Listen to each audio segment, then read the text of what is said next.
Por favor, nos ajude deixando seu gostei no vídeo.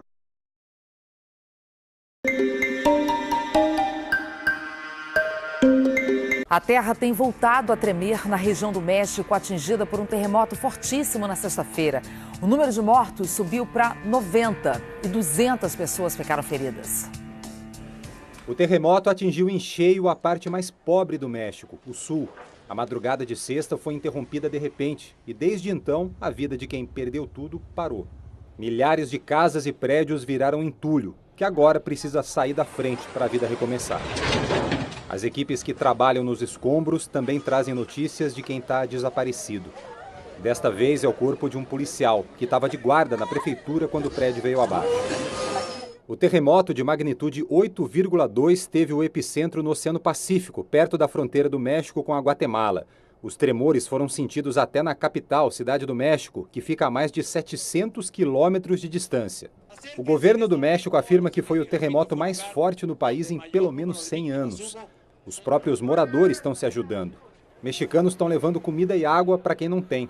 Oscar disse que perdeu a casa inteira e só está recebendo a ajuda de um amigo. Das autoridades, nada. Não se vê o apoio das autoridades. Mas infelizmente não é só a ajuda que vem dos vizinhos. A polícia está fazendo rondas para tentar acabar com os saques. Cidadãos que perderam a casa estão passando as noites na rua. Ainda hoje, mais de 48 horas depois do terremoto, o chão continuou tremendo no México. São os tremores secundários, mais fracos, mas que mantêm a população assustada e com medo de voltar para casa. 2 furacões de alta intensidade em menos de uma semana. 3 furacões ao mesmo tempo no Oceano Atlântico. Isso é culpa do aquecimento global? Bom, nós estamos no pico da temporada de furacões. E é normal que se formem mais de 20 furacões no ano. Até agora não há nenhum indício de que o aquecimento global esteja mudando o número de furacões. Mas há cada vez mais evidências de que o aquecimento está, sim, deixando os furacões cada vez mais fortes. Por quê? Porque o principal combustível para um furacão é a água do mar mais quente.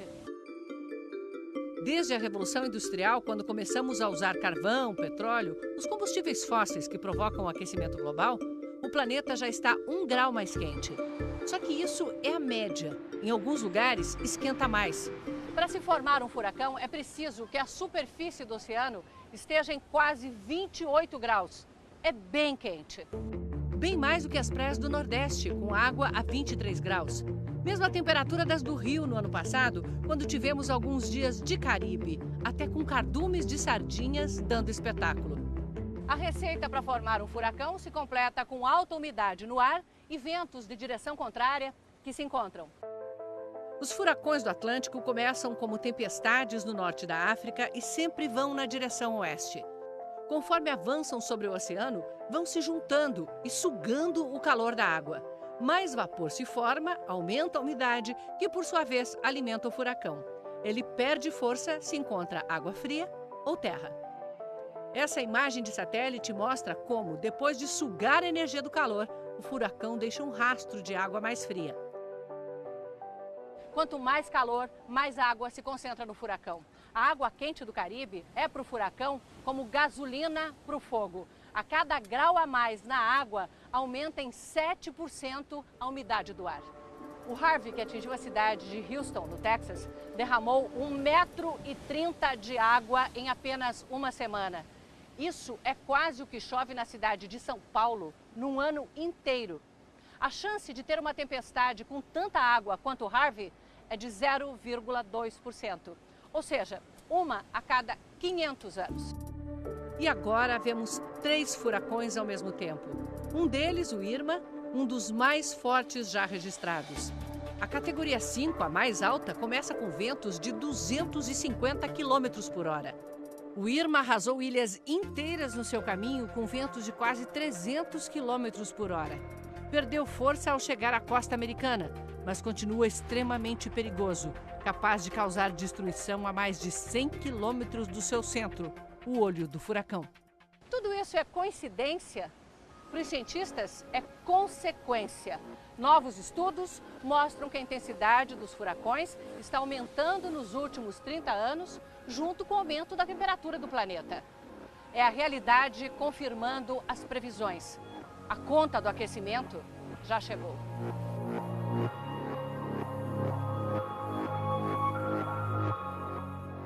Estou aqui com o Valdo Marques, o prazer receber o senhor. Prazer, tudo meu. Meteorologista, professor da Universidade Estadual do Norte Fluminense. Valdo, a gente vai mostrar agora aquele mapa para a gente entender o que está acontecendo com o furacão nesse momento, né? Um furacão que chegou no extremo sul dos Estados Unidos hoje pela manhã. O olho do furacão está ali na ilha de Key. Não, Key é ilha mesmo. Está ali em Key West. Tem um arquipélago ali. Arquipélago de Keys, né? De Keys, exatamente. Mas a gente vê, o olho está ali, mas olha a dimensão, são quase 700 quilômetros ali de diâmetro, o bicho é grande, grande demais. Qual o risco que toda essa região da Flórida está correndo? O que o senhor pode falar para a gente sobre esse furacão? Pois é, na atualidade, quer dizer, como que ele está atingindo a Flórida é muito interessante, porque esperava-se que ele viesse pela costa leste. Exato. Entretanto, quando ele passou por Cuba, ele sofreu uma alteração, quer dizer, ao tocar o continente ali de Cuba, que é uma ilha muito grande, né? Ele foi guindado um pouco para oeste. Para né? oeste. Exatamente. E aí, então, como eles estavam muito preparados para esperar o furacão no leste, ele veio de oeste, o tempo de preparação foi curto, porque eles já estavam preparados, mas não com tanta intensidade como estavam preparando no leste. Né? Isso causou toda uma comoção nos Estados Unidos, um país evidentemente muito preparado para o fenômeno do furacão, mas como o senhor disse, no momento que ele foi mais para oeste, a cidade de Tampa, por exemplo, entrou em desespero, que é uma cidade que não está acostumada ao furacão dessa magnitude, é um furacão muito forte. Quando a gente fala que desceu de categoria 4 para 3, continuamos falando aí de ventos de até 195 km por hora, né? As orientações permanecem, né, professor? Permanecem, porque além de você ter esses ventos fortes que classificam o furacão, você tem também, você vê que ele está bem próximo à costa, tem uma agitação marítima ali muito forte. O olho do furacão bem próximo à costa dá uma agitação marítima fortíssima. Ondas muito, muito grandes, até de 6 metros de altura, e uma precipitação intensa, né, que é também a outra consequência do furacão. Porque o furacão, se eu não me engano, quando ele está passando, o olho do furacão está ali ainda sobre as águas, e justamente por estar sobre as águas, ele vai se alimentando daquele aguaceiro. Então, não é à toa que quando chega à costa, as cidades da costa, as cidades ali logo no litoral, são muito atingidas, né? Porque ele puxa aquela água e devolve, né? É evidente. Quando ele passa pelo mar, o mar é uma fonte de água e de energia para ele, né? Então, ele se realimenta. Ele pode, às vezes, diminuir de categoria e, logo em seguida, voltar à categoria superior em função da sua intensificação pela água, pela temperatura da água, pelo calor e pelo próprio vento que vai induzindo esta mudança. Mas, como você disse, categoria 3 ainda é muito forte ali, dependendo de onde ele passar, ele vai causar muito estrago. Né? Tanto que as 3 mortes registradas até agora nos Estados Unidos foram de 3 pessoas que saíram de casa, resolveram tentar pegar um carro, o que era absolutamente contraindicado. A gente viu a Sandra Coutinho comentar mais cedo que, além do furacão, eles começaram agora em Miami e imediações receberem alertas de tornado. Isso é comum, além do furacão, vir um tornado? Isso faz parte do mesmo cenário, do mesmo ambiente, não? Faz parte. E, inclusive, é interessante que o tornado pode ocorrer ali do lado leste da Flórida, porque você com os ventos girando desta maneira e também o contraste entre continente e mar pode causar um gradiente térmico ali que provoque um tornado forte, quer dizer, como se fosse um grande rodamoinho, né? Naquele sentido. E é interessante notar que você vê a circulação aí é anticiclônica, né? Os furacão. Aqui no hemisfério sul, nosso, os furacões ou os ciclones são horário, no sentido horário. Isso aí é anti-horário. Anti-horário. Me chamou a atenção, a gente está acompanhando, não sei qual é o grau de normalidade disso, 3 furacões ativos ao mesmo tempo ali sobre o oceano. A gente tem o José, tem a Kátia, tem o Irma. Isso é normal? A gente está vivendo Não, uma... É muito raro, mas já ocorreram Sim. no passado essas situações. Mas aí o que acontece? Não se falou mais do José. A velocidade do vento depende principalmente da diferença de pressão entre uma área e outra. A área onde está o centro do furacão é pressão muito baixa. E a pressão lá de fora, pressão alta. Então, ela induz esse movimento. Quer dizer, toda vez que você tem entre um centro de alta e um centro de baixa, o vento vem em direção ao centro de baixa naquela... E, aliás, por causa disso, né, dizem que a certa alta das Bermudas, que é um centro de alta conhecido lá do Atlântico Norte, estava muito intensificado agora nessa época.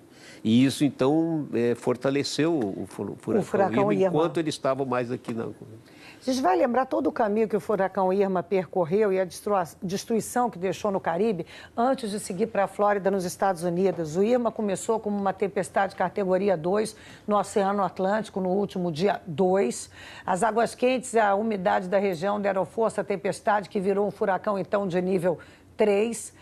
Entre os dias 2 e 5, o Irma atingiu o nível 5, que é o mais alto possível, com ventos aí superando 295 km por hora.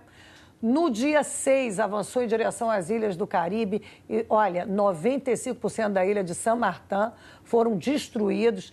O Irma também devastou São Barts, né, que é um território dividido entre França e Holanda, devastou as Ilhas Virgens Britânicas e as dos Estados Unidos, além de Antígua e Barbuda, onde mais da metade da população ficou desabrigada. Passou também pela costa norte da República Dominicana, Haiti e Cuba. Vocês veem aí. E na sexta-feira caiu para a categoria 4, com ventos atingindo até 250 km por hora. Na madrugada de sábado, bateu em Cuba como categoria 5. Você vê que ele se alimenta e volta mais forte. Depois de passar pelo solo cubano, o Irma caiu para a categoria 3, com ventos de até 200 km por hora. O furacão deixou a ilha no início da noite, seguiu em direção aos Estados Unidos, ganhou força, passou da categoria 3 para 4 e agora há pouco voltou para... Policial, que estava de guarda na prefeitura quando o prédio veio abaixo. O terremoto de magnitude 8,2 teve o epicentro no Oceano Pacífico, perto da fronteira do México com a Guatemala. Os tremores foram sentidos até na capital, Cidade do México, que fica a mais de 700 quilômetros de distância. O governo do México afirma que foi o terremoto mais forte no país em pelo menos 100 anos. Os próprios moradores estão se ajudando. Mexicanos estão levando comida e água para quem não tem. Oscar disse que perdeu a casa inteira e só está recebendo a ajuda de um amigo. Das autoridades, nada. Não se vê o apoio das autoridades. Mas, infelizmente, não é só a ajuda que vem dos vizinhos. A polícia está fazendo rondas para tentar acabar com os saques. Cidadãos que perderam a casa estão passando as noites na rua. Ainda hoje, mais de 48 horas depois do terremoto, o chão continuou tremendo no México. São os tremores secundários, mais fracos, mas que mantêm a população assustada e com medo de voltar para casa. 2 furacões de alta intensidade em menos de uma semana. 3 furacões ao mesmo tempo no Oceano Atlântico. Isso é culpa do aquecimento global? Bom, nós estamos no pico da temporada de furacões. E é normal que se formem mais de 20 furacões no ano. Até agora não há nenhum indício de que o aquecimento global esteja mudando o número de furacões. Mas há cada vez mais evidências de que o aquecimento está, sim, deixando os furacões cada vez mais fortes. Por quê? Porque o principal combustível para um furacão é a água do mar mais quente. Desde a Revolução Industrial, quando começamos a usar carvão, petróleo, os combustíveis fósseis que provocam o aquecimento global, o planeta já está 1 grau mais quente. Só que isso é a média. Em alguns lugares, esquenta mais. Para se formar um furacão, é preciso que a superfície do oceano esteja em quase 28 graus. É bem quente. Bem mais do que as praias do Nordeste, com água a 23 graus. Mesmo a temperatura das do Rio no ano passado, quando tivemos alguns dias de Caribe, até com cardumes de sardinhas dando espetáculo. A receita para formar um furacão se completa com alta umidade no ar e ventos de direção contrária que se encontram. Os furacões do Atlântico começam como tempestades no norte da África e sempre vão na direção oeste. Conforme avançam sobre o oceano, vão se juntando e sugando o calor da água. Mais vapor se forma, aumenta a umidade, que por sua vez alimenta o furacão. Ele perde força se encontra água fria ou terra. Essa imagem de satélite mostra como, depois de sugar a energia do calor, o furacão deixa um rastro de água mais fria. Quanto mais calor, mais água se concentra no furacão. A água quente do Caribe é para o furacão como gasolina para o fogo. A cada grau a mais na água... Mais fracos, mas que mantêm a população assustada e com medo de voltar para casa. 2 furacões de alta intensidade em menos de uma semana. 3 furacões ao mesmo tempo no Oceano Atlântico. Isso é culpa do aquecimento global? Bom, nós estamos no pico da temporada de furacões. E é normal que se formem mais de 20 furacões no ano. Até agora não há nenhum indício de que o aquecimento global esteja mudando o número de furacões. Mas há cada vez mais evidências de que o aquecimento está, sim, deixando os furacões cada vez mais fortes. Por quê? Porque o principal combustível para um furacão é a água do mar mais quente. Desde a Revolução Industrial, quando começamos a usar carvão, petróleo, os combustíveis fósseis que provocam o aquecimento global, o planeta já está 1 grau mais quente. Só que isso é a média. Em alguns lugares, esquenta mais. Para se formar um furacão, é preciso que a superfície do oceano esteja em quase 28 graus. É bem quente. Bem mais do que as praias do Nordeste, com água a 23 graus. Mesmo a temperatura das do Rio no ano passado, quando tivemos alguns dias de Caribe, até com cardumes de sardinhas dando espetáculo. A receita para formar um furacão se completa com alta umidade no ar e ventos de direção contrária que se encontram. Os furacões do Atlântico começam como tempestades no norte da África e sempre vão na direção oeste. Conforme avançam sobre o oceano, vão se juntando e sugando o calor da água. Mais vapor se forma, aumenta a umidade, que por sua vez alimenta o furacão. Ele perde força se encontra água fria ou terra. Essa imagem de satélite mostra como, depois de sugar a energia do calor, o furacão deixa um rastro de água mais fria. Quanto mais calor, mais água se concentra no furacão. A água quente do Caribe é para o furacão como gasolina para o fogo. A cada grau a mais na água, aumenta em 7% a umidade do ar. O Harvey, que atingiu a cidade de Houston, no Texas, derramou 1,30 m de água em apenas uma semana. Isso é quase o que chove na cidade de São Paulo num ano inteiro. A chance de ter uma tempestade com tanta água quanto o Harvey é de 0,2%. Ou seja, 1 a cada 500 anos. E agora vemos 3 furacões ao mesmo tempo. Um deles, o Irma, um dos mais fortes já registrados. A categoria 5, a mais alta, começa com ventos de 250 km por hora. O Irma arrasou ilhas inteiras no seu caminho com ventos de quase 300 km por hora. Perdeu força ao chegar à costa americana, mas continua extremamente perigoso, capaz de causar destruição a mais de 100 quilômetros do seu centro. Terremoto, o chão continuou tremendo no México. São os tremores secundários, mais fracos, mas que mantêm a população assustada e com medo de voltar para casa. 2 furacões de alta intensidade em menos de uma semana. 3 furacões ao mesmo tempo no Oceano Atlântico. Isso é culpa do aquecimento global? Bom, nós estamos no pico da temporada de furacões. E é normal que se formem mais de 20 furacões no ano. Até agora não há nenhum indício de que o aquecimento global esteja mudando o número de furacões. Mas há cada vez mais evidências de que o aquecimento está, sim, deixando os furacões cada vez mais fortes. Por quê? Porque o principal combustível para um furacão é a água do mar mais quente. Desde a Revolução Industrial, quando começamos a usar carvão, petróleo, os combustíveis fósseis que provocam o aquecimento global, o planeta já está 1 grau mais quente. Só que isso é a média. Em alguns lugares, esquenta mais. Para se formar um furacão, é preciso que a superfície do oceano esteja em quase 28 graus. É bem quente. Bem mais do que as praias do Nordeste, com água a 23 graus.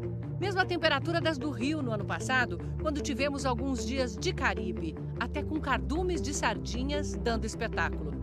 A receita para formar um furacão se completa com alta umidade no ar e ventos de direção contrária que se encontram. Os furacões do Atlântico começam como tempestades no norte da África e sempre vão na direção oeste. Conforme avançam sobre o oceano, vão se juntando e sugando o calor da água.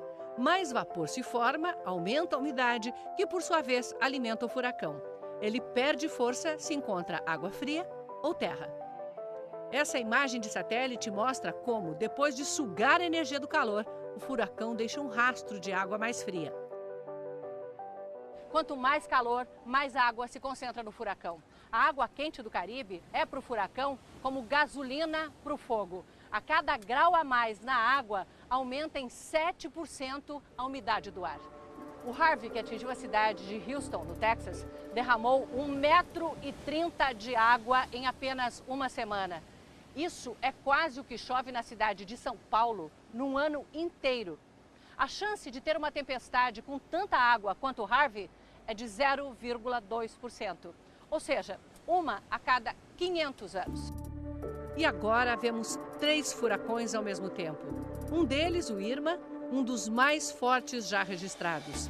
A categoria 5, a mais alta, começa com ventos de 250 km por hora. O Irma arrasou ilhas inteiras no seu caminho com ventos de quase 300 km por hora. Perdeu força ao chegar à costa americana, mas continua extremamente perigoso,